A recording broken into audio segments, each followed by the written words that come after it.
రెండెర్రా పిల్లలు బాగున్నారా? నిన్నటి కథ నచ్చిందా? మరి నేను చెప్పే కొత్త కొత్త కథలు వినడానికి నా ఛానల్ని సబ్స్క్రైబ్ చేసి లైక్ చేయండి. మీరు నా ఛానల్ని సబ్స్క్రైబ్ చేసి కథలు వింటే నాకు ఎంతో హుషారుగా ఉంటుంది కదర్రా. సరే ఈరోజు మన కథలోకి వెళ్ళిపోదామా? ఈరోజు మన కథ మంచి పని. కమల ఆ రోజు బడి నుండి ఇంటికి నడుచుకుంటూ వెళుతోంది. అలా కొంత దూరం వెళ్ళేసరికి రోడ్డు పక్కన ఉన్న ఒక మొక్క దగ్గర ఎర్ర సంచి పడి ఉండడం కనిపించింది.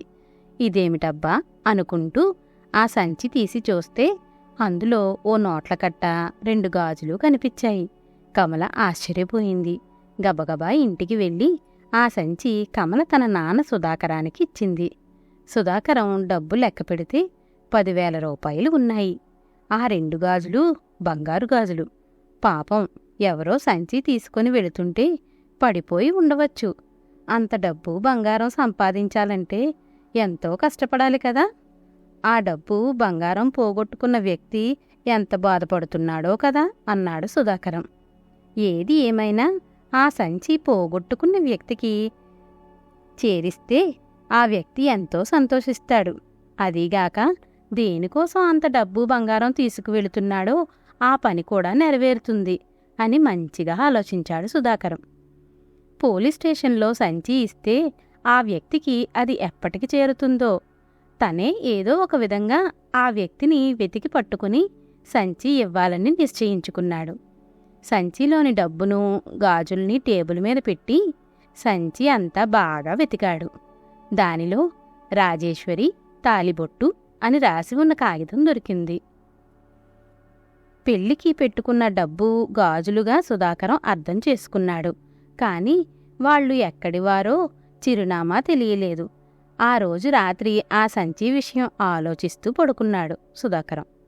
మనసుంటే మార్గం దొరుకుతుంది అన్నట్టు మాఘమాసం మొదలయ్యింది కనుక కళ్యాణ మండపాలకి వెళ్ళి పెళ్లివారు పెళ్లికూతురు పేరు విచారిస్తే విషయం తెలియవచ్చు అని ఆలోచించాడు. అనుకున్నట్లుగానే సుధాకరం కళ్యాణ మండపాల్లో విచారిస్తే పెళ్లికూతురు రాజేశ్వరి, పెళ్లికొడుకు రమేష్ అనే పేర్లు ఒక కళ్యాణ మండపం వారు తెలిపారు. పెళ్లి 10వ తారీఖున అని కూడా చెప్పారు. 10వ తారీఖున సుధాకరం ఎర్ర సంచిని జాగ్రత్తగా మరొక సంచిలో పెట్టుకుని కళ్యాణ మండపం వద్దకు వెళ్ళాడు. అక్కడ పెద్దవారిని అడిగి పెళ్లికూతురు తండ్రి రాఘవయ్య గారిని కలిసి తనను తాను పరిచయం చేసుకున్నాడు. రాఘవయ్య గారు, మీరు ఈ మధ్య ఏదైనా సంచి పోగొట్టుకున్నారా అని అడిగాడు సుధాకరం. అతని వైపు ఆశ్చర్యంగా చూసి రాఘవయ్య దిగులుగా, అవునండి, నా ఎర్ర సంచి స్టేట్ బ్యాంక్ దగ్గర గాజులు విడిపించుకుని పెళ్లి కోసం బ్యాంకులో డబ్బులు తీసి సంచిలో పెట్టాను. ఆ డబ్బులు ఏ ఇతర ఖర్చులకి వాడకుండా పెళ్లి కూతురు పేరు కూడా రాసి పెట్టాను. ఎప్పుడైనా నేను డబ్బు సంచిలో పెడితే అది ఏ ఖర్చుకు వాడాలో రాసి పెట్టడం అలవాటు అని చెప్పాడు. ఆ మంచి అలవాటే మీ డబ్బు మీకు చేరేటట్లు చేసింది. ఆ సంచి మా అమ్మాయికి దొరికితే నాకు తెచ్చి ఇచ్చింది. ఇదిగోండి మీ సంచి అని తన బ్యాగ్లోంచి ఎర్ర సంచి తీసి ఇచ్చాడు సుధాకరం. సంచిని చూసిన రాఘవయ్య కళ్ళల్లో కోటి వెలుగులు. మీరు నా డబ్బును నాకు ఇచ్చి ఆదుకున్నారు అన్నాడు ఆనందబాష్పాలతో. సుధాకరం చేతులు పట్టుకుంటూ, తమరు తప్పకుండా భోంచేసి వెళ్ళండి. ఈ హడావిడి తగ్గాక మీ అమ్మాయి మా ఇంటికి తీసుకురండి అని చెప్పి సుధాకరం ఇంటి అడ్రస్ అడిగి తెలుసుకున్నాడు. అక్కడికి వచ్చిన పెళ్లి పెద్దలు సుధాకరం మంచి మనసు తెలుసుకుని ఎంతో మెచ్చుకున్నారు.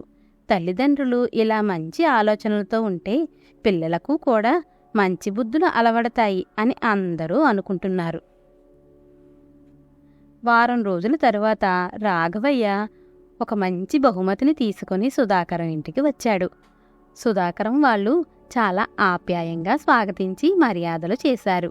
రాఘవయ్య కమలను దగ్గరకు తీసుకొని, శభాష్ కమల, నీకు వచ్చిన మంచి ఆలోచన చాలా మంచిది, అందరికీ ఆదర్శనీయమైనది అంటూ పొగిడి బహుమతిని ఇచ్చాడు. సుధాకరం, మీరు పెద్దవారు, మీ దీవెనలు పిల్లలకు కావాలి గాని ఈ బహుమతులు ఎందుకండి అనేసరికి అది నా ముచ్చట, కాదనకండి అని ఎంతో మర్యాదగా చెప్పాడు రాఘవయ్య. చూసారా పిల్లలు, మీకు ఏమైనా దొరికినప్పుడు వాటిని జాగ్రత్తగా మీ తల్లిదండ్రులకు చూపించి అవి ఎవరివో తెలుసుకుని వాళ్ళకి చేర్చేలా చూడండి. దానివల్ల వాళ్ళు ఎంతో సంతోషిస్తారు. సరేనా? పిల్లలు, కథ నచ్చిందా? అయితే లైక్ చేసి షేర్ చేయండి మరి. అలాగే సబ్స్క్రైబ్ కూడా చేయండిరా. పిల్లలు, నా కథలు ఎలా ఉన్నాయో మీరు కామెంట్ల రూపంలో కూడా పెట్టండి. అలాగే మీరు ఎలాంటి కథలు వినాలనుకుంటున్నారో కూడా నాకు కామెంట్లలో పెట్టండి. సరేనా?